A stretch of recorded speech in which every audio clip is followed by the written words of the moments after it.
Hi everyone. My name's Emily Nelson. I hope that you can hear me okay. Yes. Fabulous. And it's a real honour to have been asked to come and speak to you all as part of the Luxembourg Art Week. So thank you for having me. So I'm just going to share my screen. And I am coming to you guys today from Yorkshire in the UK, and I work for Leeds Museums and Galleries. So I'm going to, over the next 20 minutes, just share a little bit of the sort of work we do around place-based learning using objects in schools and the Leeds curriculum, which we're really proud of. It won a European Children in Museums Award last year. So let's go. So Leeds Museums and Galleries, just to give you a bit of context, is it's quite a big local council, so local authority museum service. So that means we're part of the city, we're run by the city council, and we have 9 different sites. One of those sites is the art gallery. The other sites that we look after are all different museums.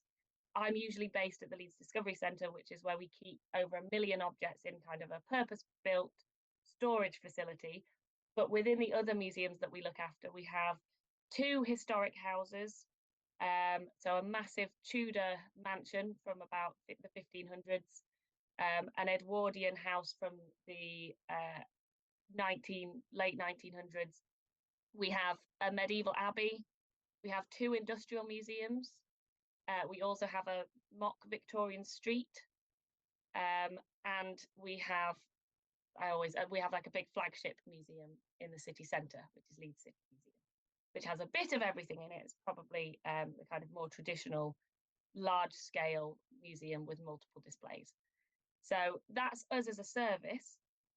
Now, what I'm going to talk about today actually kind of sits separately from the day-to-day running of the museums, but it uses all of the staff knowledge and the artifacts and the amazing things in our collection to make it work. So I want to just talk to you a little bit about the Leeds curriculum, which sits on a website called mylearning.org. So I hope you all get a chance to go and have a look at My Learning. We're always really interested in feedback as well, and kind of how you find it. But mylearning.org is a national teaching resource website, which is free to access for teachers in the UK, although of course teachers around the world would be able to access it, absolutely.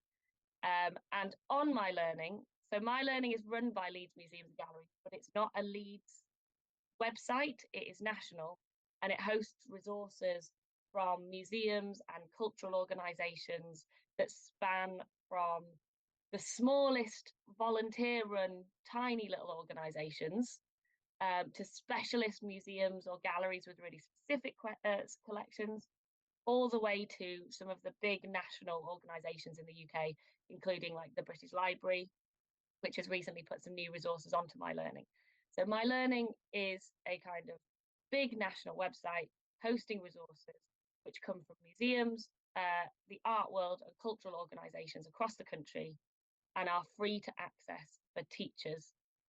However, there are collections also on them on My Learning, and the Leeds curriculum is a collection of resources specifically based around Leeds and aimed at helping teachers to tell the whole curriculum using stories and examples from our city.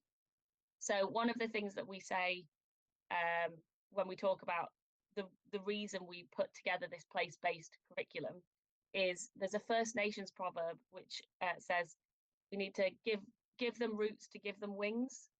The idea that we have many children in our city, both children who have families who've lived in Leeds for generations and children who've arrived in the last weeks or months.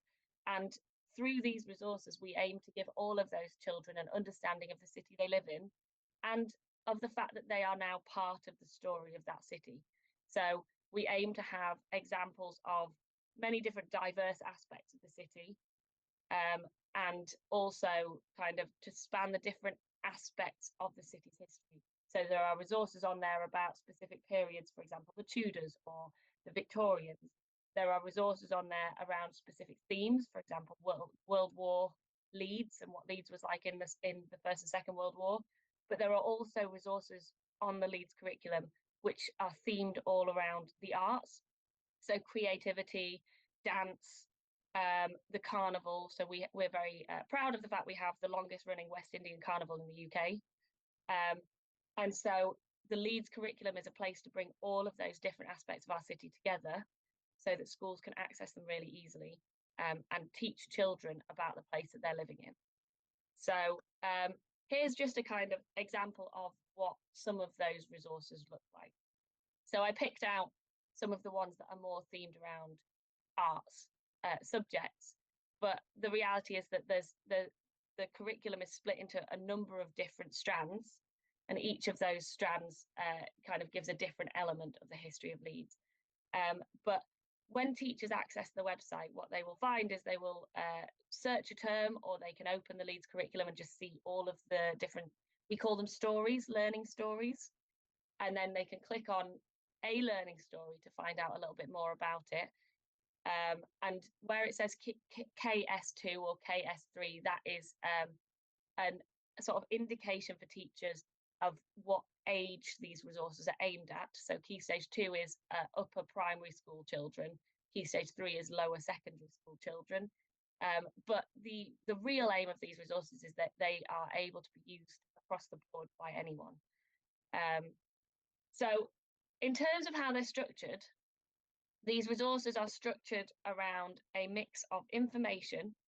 We aim to have enough information written in a really accessible way, that it is able to be accessed by non-specialist teachers. So we want teachers to feel like there's enough information to help them feel confident, even if they come at this from not knowing anything about that individual or that period of history.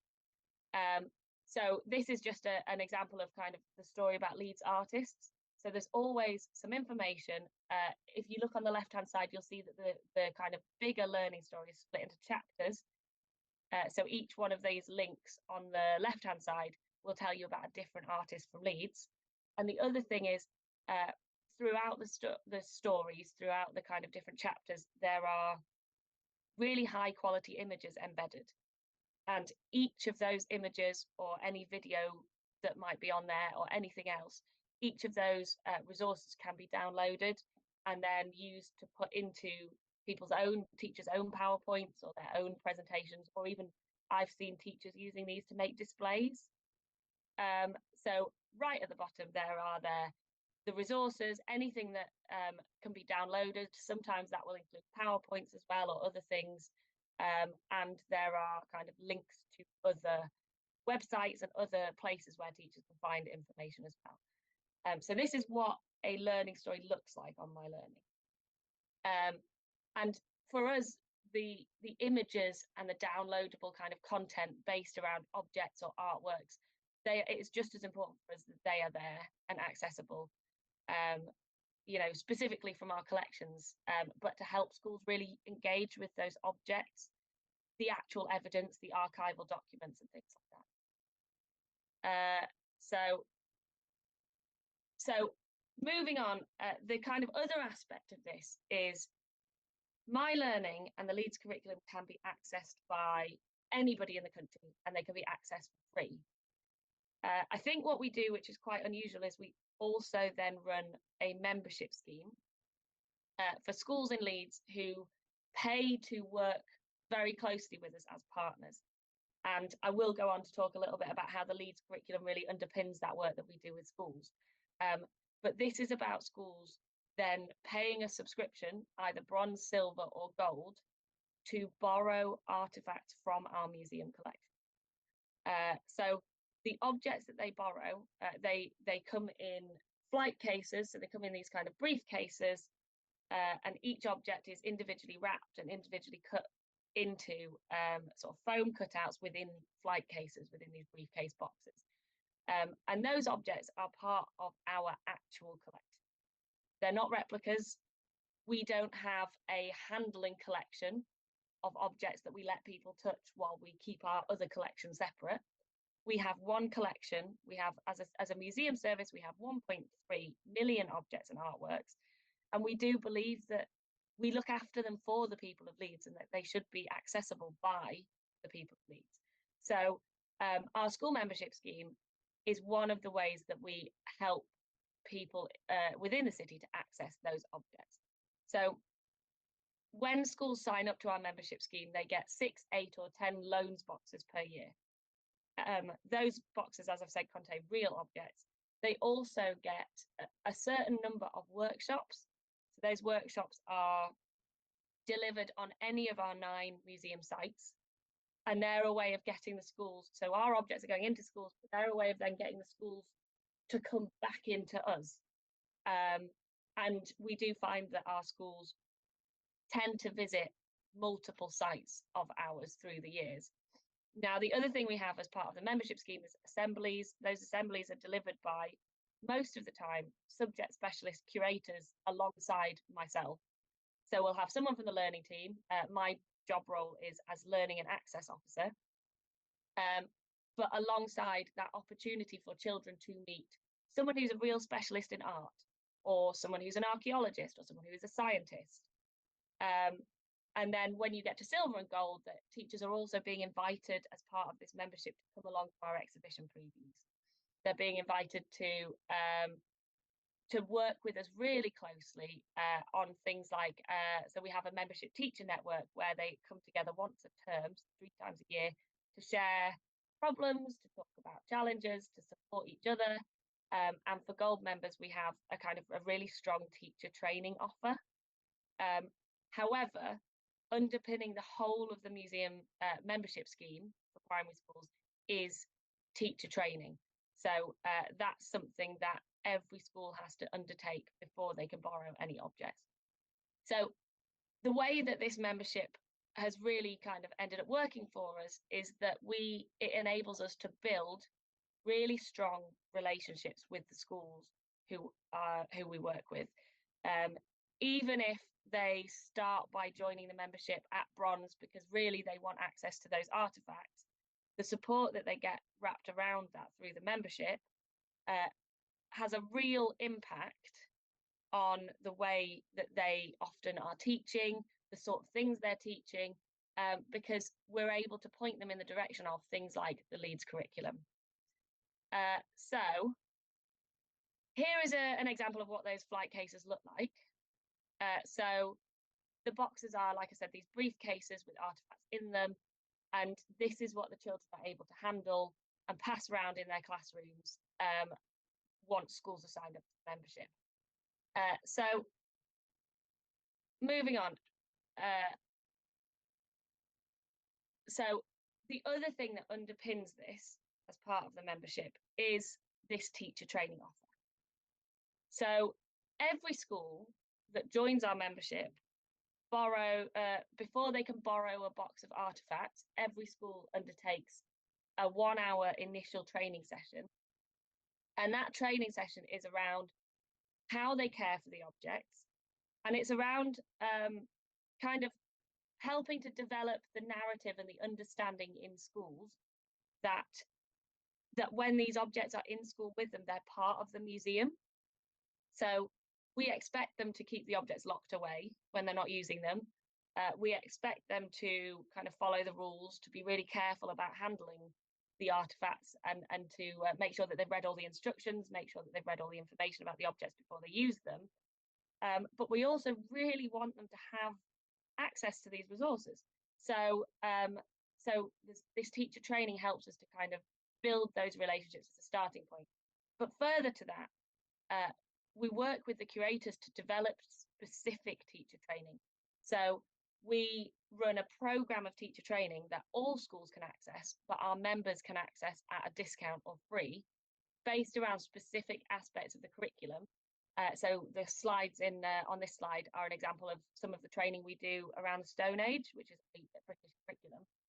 So in this training, we're looking at local objects, we're looking at local sites, we're embedding the learning and giving the teachers the power to teach this in the classroom using the real archaeology, but we're also helping them to kind of develop their creative teaching skills.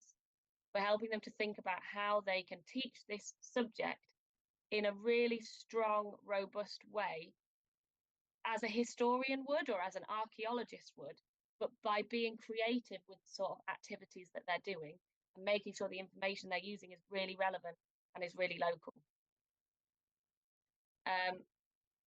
And that's where the Leeds curriculum really, really comes in, because the work that I do with the Leeds curriculum is where we make an even bigger impact in schools. So all of our schools are able to borrow artifacts, and all of our schools are pointed in the direction of the Leeds curriculum. And often we find that they are using it, and that schools across the city are using it. All of our schools also have access to this initial teacher training, and many schools, much more widely than the membership, many schools in the city are accessing our bigger teacher training programs around specific areas of history that help them to really embed that local information. However, something that has developed out of the membership and the Leeds curriculum as they've met in the middle is what we call curriculum planning packages. So what this is something that many of our member schools have accessed, and also we launched as a second paid for offer for non-member schools because it's been really, really popular.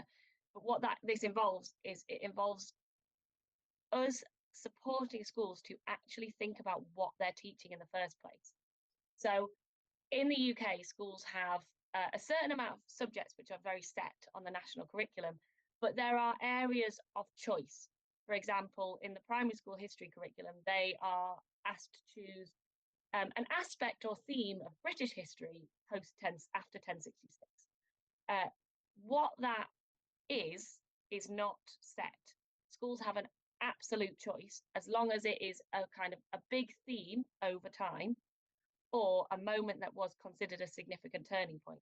And this is where we've been able to support schools to build topics specifically around our city.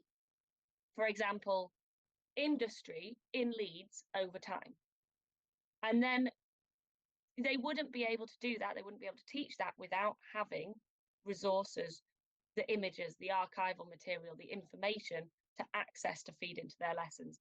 And that's what the Leeds curriculum does. So we're using the local area, we're using the history of the city. Through the Leeds curriculum, we're building resources which are accessible for teachers and in a format which supports them in planning and delivering their lessons. But through the kind of curriculum planning work, through the membership, we're supporting them all the way back to having those strategic conversations in the first place. What topics are we going to choose? Which bits of history are really relevant to our city? What is it that the children in that specific area, in that specific school need? For example, we have, I work with many schools in Leeds who have incredibly diverse pupils. And from, one of the schools I work with, there are 68 different languages spoken in this school in inner city Leeds. Well, actually, when we've looked at their curriculum, we've filled it with not just resources from the Leeds curriculum, but specifically stories about people who have travelled to Leeds, who have immigrated to Leeds, who have gone on to become part of the city's history. So Michael Marks, who founded Marks and Spencer's, is from Leeds, and he was a Jewish immigrant who moved to the city. So that story, backed up by resources on My Learning, is now being taught in a school where there are many children who come from all different backgrounds and come to Leeds. And this kind of careful planning really resonates with them, and it shows the power of using your local area and also using the direct resources, the objects, the artworks that we have to hand to not just deliver subjects better, but to choose, to help us to guide what we choose in the first place. Sorry, I've been talking too much. So the Leeds curriculum is about helping schools to plan using the local area, using history, using art, using all the resources we have as a city. It's about supporting schools to choose to tell diverse local stories. And it's about taking these abstract history topics, such as the Romans, and giving them that local angle of actually these are Romans who lived here. So the image on this slide is a reconstruction of, or a drawing of, Dalton Parlours, the only fully excavated Roman villa in the city of Leeds. So it gives that connection to children when they're talking about a period of history that otherwise may seem quite alien and quite distant from them. So I'm aware that I've talked for my 20 minutes. I do have some time to take questions if anyone wants to ask any now, or equally, my information is on this slide. So please feel free to get in touch if anyone wants to discuss or kind of ask about any of the things I've talked about in more detail. And I wish my French was good enough to stay for the panel discussion that's going to happen now, because I'm sure it's going to be really interesting. Thank you, Emily. So thank you, Emily Nelson, Learning and Access Officer of Leeds Museum and Galleries, for presenting the Leeds curriculum, which actually won the Children in Museum Award last year. So I would like to welcome now on stage Charles Wenning, Claire Flamand, Sandrine Guivarch, and Joseph Tomasini to move on to our panel discussion. Sorry for the... Thank you very much, Emily. Bye. Yes, thank you again, Emily. Very interesting. We know that is very difficult for institutions, art institutions, to work together with the public and especially with schools. And donc on va faire une petite table ronde encore sur une initiative très récente et très intéressante qui justement essaye, comme le titre l'indique, de trouver un pont entre donc justement le monde de l'art qui parfois peut être hermétique et le monde de l'éducation qui souvent est aussi très hermétique. Je vais peut-être directement, parce que je vois qu'on est déjà un peu à la bourre avec le temps, je vais passer la parole à Madame la directrice de la Fondation Sommer, de notre cher vénéré Pierre Brahms, donc Sandrine Guivarch. Donc vous allez peut-être nous parler très courtement de quelque chose qui est assez intriguant. Donc à Esch et un peu partout, c'est la mode des résidences d'artistes, mais ici il y a un twist, parce que c'est pas seulement une résidence d'artistes dans le cadre d'une institution, mais c'est une résidence d'artistes dont vous allez nous parler. Ça marche ? Ah voilà, merci. Bonjour à tous. Oui, alors c'est une résidence d'artistes en milieu scolaire. Donc c'est le même principe qu'une résidence classique. Un ou une artiste est invité à délocaliser son atelier de création, son atelier de recherche. Donc ici, dans un établissement scolaire, donc ça peut être une école fondamentale au Luxembourg ou un lycée. Il y reste l'artiste, il reste un certain temps, c'est plusieurs semaines, soit de manière continue, soit fragmentée, mais l'idée c'est plutôt une manière continue. Son temps est réparti à peu près en, on va dire, 2/3 de temps pour la personne, pour qu'elle travaille, elle réfléchisse à son projet, qui donc peut être un projet de recherche ou un projet de création. Et ensuite, il y a un tiers à peu près, qui est dédié à la médiation culturelle, donc au travail avec les élèves, à l'échange avec les élèves. Et ce qui est spécifique à la résidence d'artistes en milieu scolaire par rapport à des ateliers qui existent, des workshops qui sont déjà offerts ici à Luxembourg, c'est vraiment la spécificité, c'est la durée. L'artiste est là dans l'établissement pendant plusieurs semaines, à raison de plusieurs jours par semaine. Donc, il se crée quelque chose. C'est un projet porté par une communauté éducative. Les enseignants sont impliqués, la direction de l'enseignement, bien sûr. L'artiste devient un peu la personne qu'on croise dans les couloirs, à la cantine. L'atelier est ouvert.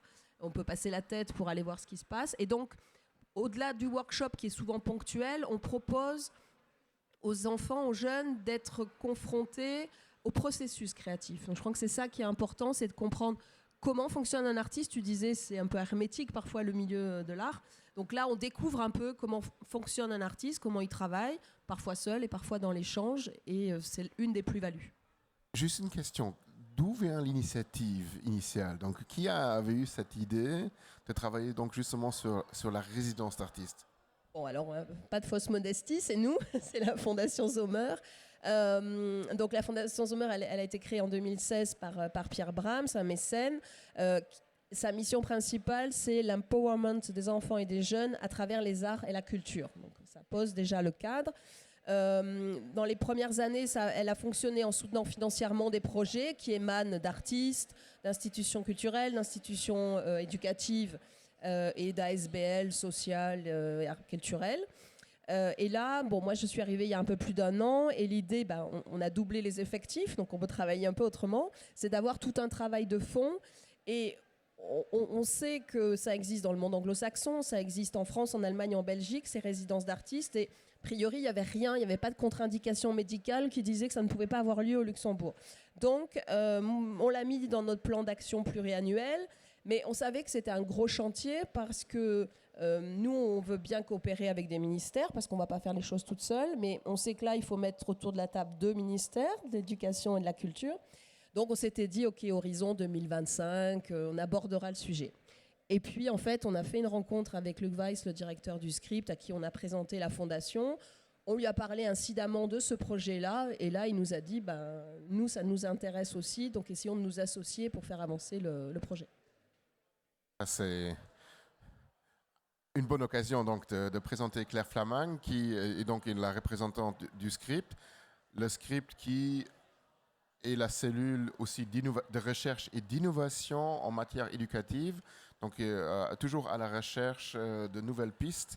Et toi-même, tu es enseignante en arts plastiques, donc tu ne viens pas du ministère de la Culture, mais quand même, tu as déjà un certain nombre d'expériences avec donc justement cette idée, comment poser les ponts entre les différents mondes. Voilà, exactement. Et ce qui est intéressant justement dans cette initiative de résidence d'artistes, c'est que par rapport à ce que le Script essaye depuis un certain temps d'encourager, c'est-à-dire l'ouverture des écoles vers le monde culturel, l'intégration ou le contact avec l'art, justement aussi pour une catégorie d'élèves peut-être qui n'ont pas cette chance dans leur milieu social ou familial de pouvoir entrer dans un musée, par exemple. On a donc cette initiative culturamoi.lu qui, à la base, est une plateforme qui permet aux enseignants dans les lycées de voir tous les artistes luxembourgeois qui existent et découvrir leurs pratiques et, dans le meilleur des mondes, trouver un artiste dont le monde les enchante et avec qui ils ont envie de créer justement un projet. Et à la différence de cette plateforme qui d'ailleurs qui est très vivante et très intéressante, si on ne la connaît pas, il faut vraiment aller y jeter un coup d'œil. Culturama.lu. .lu, exact. À la différence de Culturama.lu, ce qui sont des expériences assez ponctuelles et durant quelques heures, cofinancées par le Script, justement ce projet de résidence d'artistes présente l'avantage du moyen et voire même du long terme. Donc là, on part d'une autre base de co-création entre pédagogues, artistes et institutions. Moi, je voudrais donc, je rebondis justement sur les pédagogues. Est-ce que, Jos Tomasini, toi, tu es le monsieur sur le terrain, donc enseignant au lycée des arts et métiers, donc un lycée avec une forte tradition justement dans l'enseignement des arts plastiques, aussi des métiers d'art. Est-ce que vous avez dans ce projet un droit de regard? Qui va suggérer les artistes ou peut-être les thématiques à explorer? Oui, droit de regard, certainement. Si on ne l'a pas, on se le prend. Ça, c'est clair. Je veux dire, oui, vu à partir du lycée, ça fait quand même un bon bout de temps que nous nous engageons à justement casser ces murs entre le monde de l'art et le monde éducatif. Nous faisons beaucoup de projets depuis longtemps et à différents niveaux, nous essayons toujours de pénétrer les institutions artistiques, les institutions culturelles, les musées, d'engager nos élèves dans des processus de réflexion artistique. C'est pour ça que nous avons aussi au niveau du lycée engagé Edmond Oliveira, un artiste qui fait maintenant le lien entre les institutions culturelles, les institutions artistiques et le monde de l'école. Il connaît les deux, donc c'est très avantageux. C'est aussi un peu à partir de ce niveau-là que la Fondation Zomo est venue auprès du lycée. Et donc pour nous, c'est quelque chose, disons, c'est un nouvel aspect du travail que nous fournissons déjà depuis très longtemps sur le terrain. Donc c'est quelqu'un, pour la première fois, on vient chez nous, on nous propose de nous donner un artiste qui vient réaliser un travail avec nos élèves.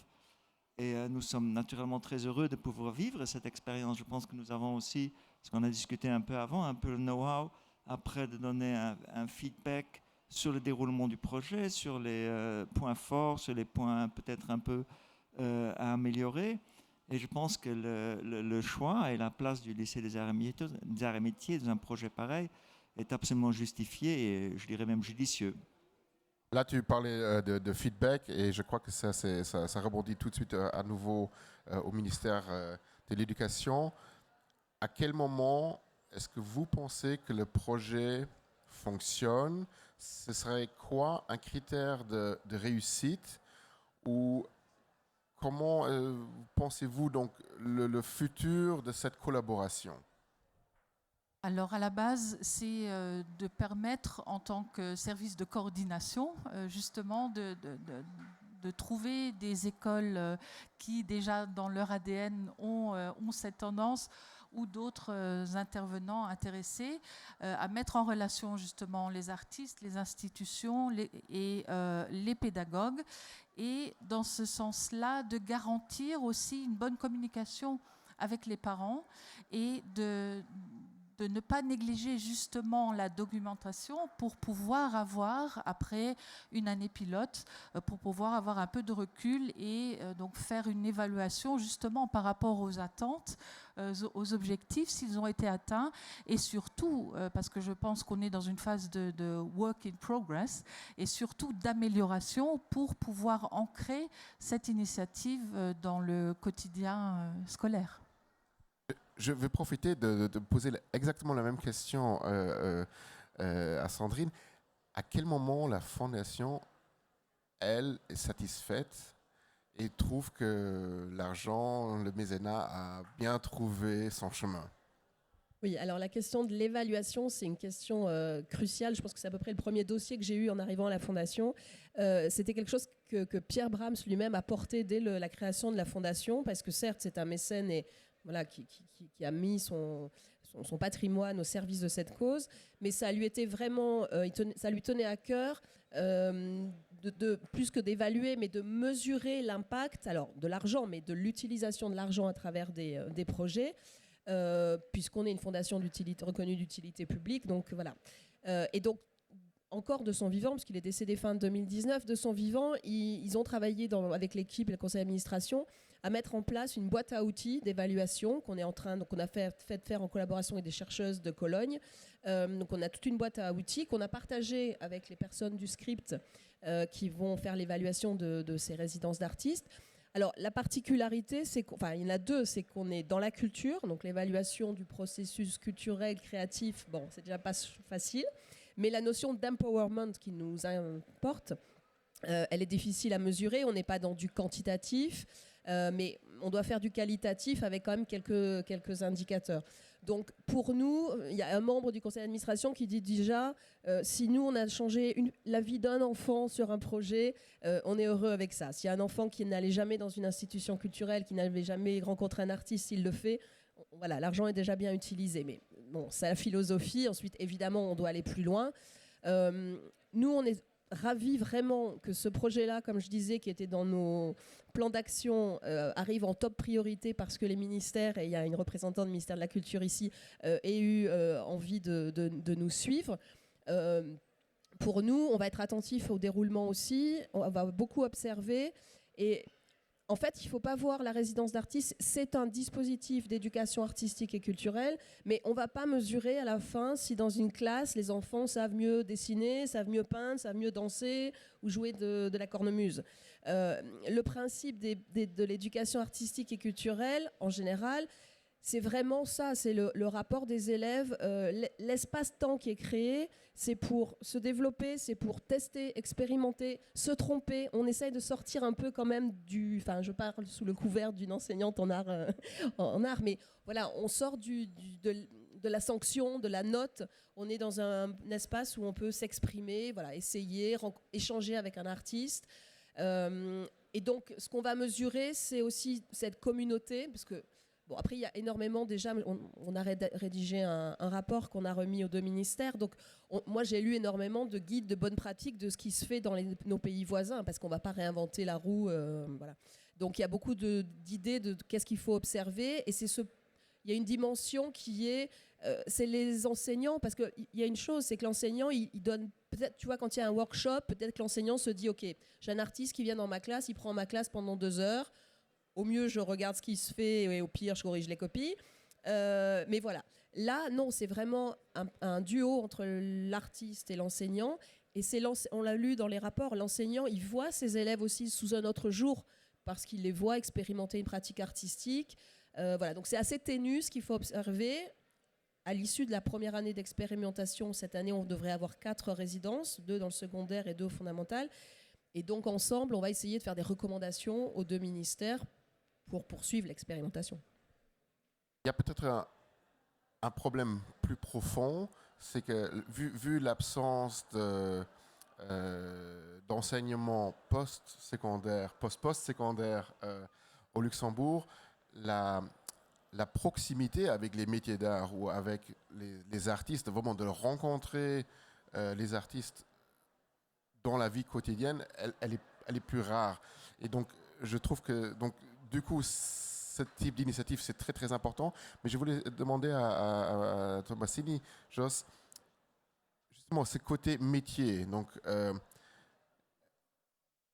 est-ce que pour vous, c'est plus la relation avec l'artiste en tant que créateur qui prime, ou c'est plus ses stratégies, ses expériences? Qu'est-ce qui peut... En fait, la question, c'est qu'est-ce que vous espérez que les artistes en résidence vont partager avec les élèves et en quoi ça va les rendre plus forts? Oui, d'accord. En premier lieu, essayons de un peu nous dégager de l'idée que nous formons des artistes. Hein? Je veux dire, si chaque année nous sortons autant d'artistes des arts et métiers, on pourrait faire des art shows ici plusieurs fois par année, d'accord? Donc, nous ne formons pas des artistes, nous travaillons dans le métier créatif. Nous préférons ce terme-là. En fait, ce que nous recherchons chez les artistes, ce qui est intéressant dans l'interaction avec des gens qui travaillent autrement, disons, c'est effectivement comment ils s'organisent, comment ils réfléchissent à partir sur un problème. Parce que ce n'est pas dit que nos élèves, après, vont se retrouver dans un milieu artistique, créatif, comme tu veux l'appeler, peu importe, mais ils doivent comprendre la manière de penser. Et l'artiste a une manière souvent de penser qui lui est propre, qui diffère beaucoup de celle que nous retrouvons au quotidien dans les métiers un peu plus classiques, un peu plus structurés. Et ce sont ces échanges à un niveau où on peut regarder comment quelqu'un approche un problème d'une autre manière pour trouver une solution qui lui corresponde et qui peut partager avec d'autres. Et je pense qu'à ce niveau-là, l'expérience par rapport pour nos jeunes, pour nos élèves, peut être quelque chose de très rafraîchissant, parce qu'être confronté pendant longtemps avec des personnages comme nous, toujours voir le même enseignant, à partir d'un certain moment, on comprend comment le gars il fonctionne, ou la dame elle fonctionne, pourquoi essayer d'éviter ou ne pas faire donner cours, ils sont très rusés, ils ne sont pas bêtes du tout, il ne faut pas exagérer. Mais je veux dire, avoir cette fraîcheur, ce regard sur quelqu'un qui appréhende un sujet d'une toute autre manière, qui vient avec quelque chose qui peut paraître banal, normal, quotidien, et qui tout à fait, il trouve tout à fait autre chose qui lui permette de dégager une toute autre solution, une toute autre vision. Et je pense que ce sont des choses comme ça qui sont les plus importants au niveau où nous parlons maintenant. Tu parles du post supérieur, nous sommes dans le supérieur professionnel. Et donc, nous avons des jeunes qui ne considèrent pas nécessairement la pensée créative comme quelque chose qu'on peut aussi utiliser à un tout autre niveau, dans d'autres métiers, dans le quotidien. Ça, c'est très intéressant, oui, oui. J'aimerais ajouter à ça, justement, l'avantage de ce genre d'expérience, c'est d'un côté le côté méthodologique, c'est-à-dire on part un peu de l'idée, même si l'éducation artistique est bien présente chez nous dans les écoles, que ce soit au fondamental ou au secondaire, bien qu'on essaye de transmettre différemment ou par des méthodes diversifiées, on a quand même cette culture du produit final qui doit témoigner d'une excellente technicité et d'une propreté, etc. Bien sûr, l'originalité joue son rôle aussi, mais ce que j'aimerais apporter ici, c'est l'importance du processus. C'est-à-dire la pédagogie du projet, où on démarre justement, comme tu disais, avec un problème et on ne sait pas quelle sera la solution ou les solutions. Et c'est dans ce sens-là où ça conforte cette pédagogie du projet qui, à mon sens, même si elle n'est pas nouvelle, cette pédagogie, est absolument pertinente dans les compétences du XXIe siècle dont on a besoin. Je parle entre autres des 4 C, où on ne peut que citer la créativité, la pensée critique et la collaboration. Et je pense que là aussi, cette collaboration avec une personne extérieure qui n'a pas la même référence du cadre de la note, etc., mais qui se lance dans un processus de recherche est complètement bénéfique, car je ne sais pas si c'est Einstein qui le disait, mais en général, le monde, eh bien, il est tel que l'on se l'imagine par rapport à ce qu'on sait. Et ce qu'on ne sait pas ou ce qu'on n'a pas encore expérimenté, eh bien, ça n'existe pas. Et dans ce sens-là, ce sont pour moi, ça fait partie des expériences à côté d'autres initiatives qui existent, qui sont absolument vitales pour justement un jeune du XXIe siècle. Merci. J'avais encore une question. Donc là, c'est une collaboration entre la Fondation, le lycée des arts et métiers, mais il y a le script, il y a encore une institution qui a été oubliée.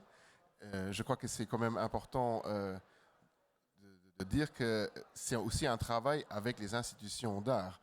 Donc ici, c'est le casino, si je me trompe.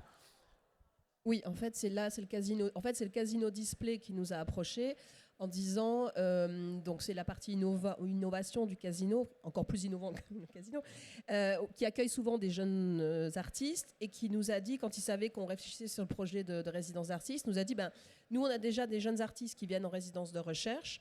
Là, en l'occurrence, Emma Dupré qui est chez vous, elle vient 3 fois 2 semaines. Donc, ce qu'ils nous ont proposé, c'est qu'elle reste à l'issue de ces 2 semaines supplémentaires, où elle est en résidence, où elle poursuit sa recherche au lycée des arts et métiers et où elle a cette phase collaborative. Donc ça, c'était super intéressant, sachant que le lycée et le casino avaient déjà un partenariat, des liens institutionnels. Cette année, on l'a fait de manière un petit peu comme ça, par réseau. Le script nous a mis en relation avec des écoles fondamentales aussi. On le fait un petit peu en tâtonnant. Bien sûr que par la suite, par les prochaines années, on lancera des appels à projets. Ça sera codifié. Là, on y est allé pour avancer. C'était pas tout à fait prévu, donc il fallait avancer vite. On l'a fait comme ça. Donc, ça peut être un des modèles de la résidence d'artiste, c'est qu'elle soit en partenariat avec une institution.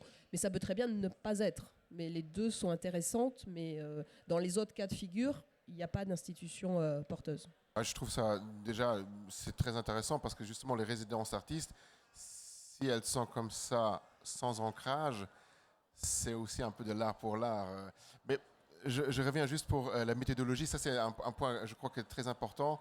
Et un certain nombre de gens l'ignorent, justement, ce travail d'artiste qui n'est pas forcément prédéterminé. Donc, et justement, ce format des résidences d'artistes qui fait maintenant partie d'une carrière d'artiste. On est dans un post-doc, on commence à faire des résidences artistes, on voyage, on se construit son réseau, on se construit peut-être aussi avant ces thèmes. Il faut trouver par des rencontres. Et je crois que ça, c'est quelque chose que justement, une collaboration comme ça avec un lycée permet d'entrevoir. Jos. Oui. Là, je suis un peu perdu, mais c'est pas grave. Oui, c'est vrai. Ce que je voulais dire par rapport à ça, c'est effectivement le problème entre et ce qui est intéressant dans cette partie-ci de leur projet, c'est que ce que tu dis n'est pas faux, mais le problème, c'est que le travail avec les institutions d'art se faisait toujours au niveau de personnes qui se connaissaient ou qui étaient de bonne volonté. Je ne cite que Valérie Toll, que vous avez piqué au mot d'âme, qui a fait un travail extraordinaire et qui a toujours été très très engagée dans cette volonté d'incorporer les écoles et de s'ouvrir au milieu scolaire avec tout ce qu'elle avait comme moyen et comme possibilité. Mais je trouve que ceci, justement, ça pérennise un peu cette démarche parce que sinon, à partir d'un certain moment, les gens se perdent, les gens changent de boulot, les gens partent à la retraite et les initiatives disparaissent, s'assèchent, tout se désertifie et ça devient plus difficile. Donc, si on arrive à avoir des institutions qui s'engagent à soutenir des projets pareils, qui s'engagent à veiller à ce que la démarche artistique se retrouve plus diluée aussi dans les lycées, se retrouve plus diluée au part des jeunes, je trouve que c'est un pas très important dans la pédagogie et dans l'éducation en général. Justement, d'où l'importance aussi de l'évaluation. Et si une institution culturelle a ses objectifs et a tout intérêt à faire durer l'expérience, c'est vrai que dans les écoles aussi, souvent on est rythmé par le programme, par le niveau, par de septembre à juillet en gros. Et je pense qu'une partie importante de ce projet, dans sa fortification, son développement, sera aussi la collaboration avec les commissions nationales, dans le sens où on a des programmes et où c'est beaucoup plus facile pour un enseignant qui n'a pas trop le courage d'aller au-delà quand il trouve des traces dans ce programme qui l'encouragent à faire ce genre d'expérience. Oui, et si je peux rajouter aussi, c'est qu'en fait, on ne l'a pas dit, mais il y a deux volets. Il va y avoir le volet qu'on va aborder plus tard, mais qui est la question de la formation des enseignants, qui doivent être en capacité de mettre en œuvre ce dispositif. Mais ça ne doit pas être que les enseignants d'éducation en art. Alors, par exemple, on a un projet qu'on a soutenu au lycée Vauban, qui était une résidence d'artistes. Ils ont pris le thème de l'exil. À l'exil, il y a eu le prof d'histoire, le prof de géo, il y a eu la poésie, il y a eu la littérature. Et ça ne doit pas rester le précaré des enseignants d'éducation et artistique, parce que comme disait Joseph, le principe de cette résidence, et l'empowerment que nous, on soutient en général, c'est ça, c'est-à-dire c'est permettre aux jeunes d'avoir une boîte à outils pour la vie qui soit plus large, où ils se questionnent, où ils interrogent le monde, ils s'interrogent eux-mêmes, ils prennent confiance en eux, par exemple par le théâtre ou par la danse, ou pour un art graphique aussi. Mais donc en fait, ils vont questionner d'autres. On peut faire des mathématiques en faisant de la peinture, et voilà. Donc il faut que ça sorte aussi de cette boîte-là. Donc il y a tout un chantier derrière aussi, si on pérennise le dispositif, qui sera la question de la formation des enseignants. Vous avez une vision très... Et nous, on est là jusqu'en 2051, donc on est tranquille avec ça. C'est bon. Très optimiste. Non, je crois qu'on a fait maintenant un peu le tour. Est-ce qu'il reste des questions par rapport au public? Est-ce que vous voulez encore poser quelque chose par rapport aux résidences ou au financement?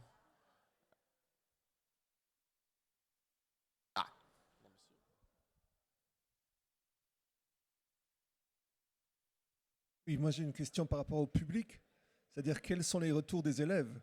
C'est finalement pour eux qu'on fait tout ça, donc qu'est-ce que eux et elles en pensent après avoir vécu une telle expérience avec un extraterrestre dans le monde scolaire? Claire tu t'avais mentionné, c'est cette culture que nous on a oui.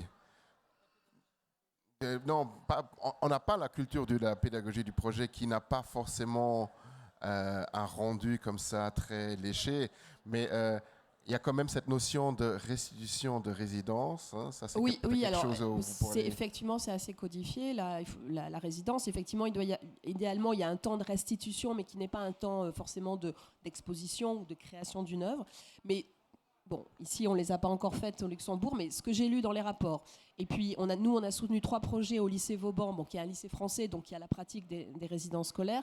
Donc on n'a pas les interviews de l'intégralité des jeunes, mais ce qu'il en ressort, c'est qu'ils ont eu un temps pour eux où ils ont osé, ils ont expérimenté, ils se sont peut-être trompés, ou ça leur a pas plu. Je ne sais plus qui disait tout à l'heure, oui, tu disais la connaissance, par exemple, par rapport à l'évaluation, les chercheuses de Cologne ne souhaitent pas, enfin, on verra vous comment vous faites, mais nous, dans nos projets, on ne souhaite pas, par exemple, faire une évaluation avant et après. Parce que l'exemple qu'elle donne, c'est que, par exemple, un enfant, il est très bon en hip-hop. Et si on lui dit quelle est ta pratique de la danse, il dit ouais super, je suis excellent en hip-hop. Et puis il y a une résidence d'artiste, c'était de la danse contemporaine. Aïe, à la fin, il dit mais non, parce qu'en fait moi j'y connais rien, je ne sais pas faire. Voilà, donc il a simplement découvert un nouveau champ dans lequel peut-être il n'est pas très bon, mais ça n'enlève rien à sa compétence initiale. Donc vous voyez donc tous, et ce que disent les profs, parce que les jeunes ils discutent que ça a été une aventure extraordinaire. Là, le dernier projet au lycée Vauban, c'était une classe difficile en plus.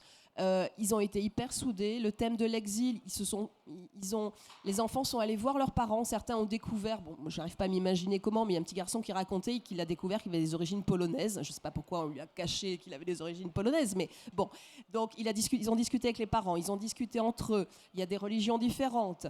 Je ne vous donne pas l'actualité en France avec les enseignants qui ont la vie dure. Donc, sur des thèmes comme ça. Et puis, il y a, quand c'est par exemple des projets, on en a soutenu un, c'était de l'expression théâtrale, les enseignants qui nous disent non, mais celui-là ou celle-là, il n'ira jamais sur scène. Et effectivement, il est d'abord dans son coin, et quand la même personne, on la voit au bout du projet sur scène, parce que la personne a réussi à prendre confiance. Ou alors qui, à la fin, dit non, moi, la scène, c'est vraiment pas mon truc. Mais je suis dans les décors, je fais la scénographie, je fais des costumes, je fais le catering, enfin n'importe quoi, mais je suis dans le groupe. Voilà. Donc tout ça, c'est effectivement assez difficile, mais je pense qu'il n'y en a pas un qui n'a pas aimé. Oui, je pense. Mais c'est extrêmement difficile à évaluer aussi des choses comme ça, le retour des élèves. Ce n'est pas quelque chose qui se voit sur l'année ou sur tout de suite. C'est quelque chose qu'on peut... Mais ce qu'on peut dire, c'est que, en tout cas dans l'éducation artistique, c'est extrêmement important d'avoir le retour d'un public, de se sentir apprécié, de se sentir concerné, de sentir qu'il y a des gens en dehors, des parents et des enseignants qui peuvent apprécier un travail. D'avoir ce moment où une galerie, un musée, une institution accepte à travailler avec des jeunes, ça leur donne une toute autre perception d'eux-mêmes, une toute autre approche par rapport à eux. Et ce que j'ai par rapport des retours que des élèves des années plus tard me donnent, ils reviennent toujours sur ces projets-là. Ils reviennent toujours sur ces choses que nous avons fait en dehors de l'école, où il n'y a pas que les foutus points qu'il faut leur donner sur leurs pauvres travaux, mais que qu'ils ont pu voir leur travail sur les murs, qu'ils ont pu voir la directrice du musée. On a fait un projet avec Kentridge, les élèves en parlent encore aujourd'hui, de cet échange avec ce très grand artiste. Pour eux, c'était un vrai changement dans leur perception. Donc, c'est quelque chose qui ne peut... Je ne pense pas qu'on puisse quantifier au niveau des élèves, dire ça va changer autant leur perception d'eux-mêmes, mais on le sent dans leur réaction et dans leur développement dans les cours suivants, dans les années qui vont suivre. Voilà, donc notre table ronde touche à sa fin. Je remercie tous les intervenants, Émilie aussi du musée de Leeds, qui nous a quittés. Voilà, Claire, merci. Joseph, Merci. merci. Sandrine, et espérons que la prochaine Art Week sera à nouveau un bon moment pour faire des talks et pour voir si on arrive à bridger art et education.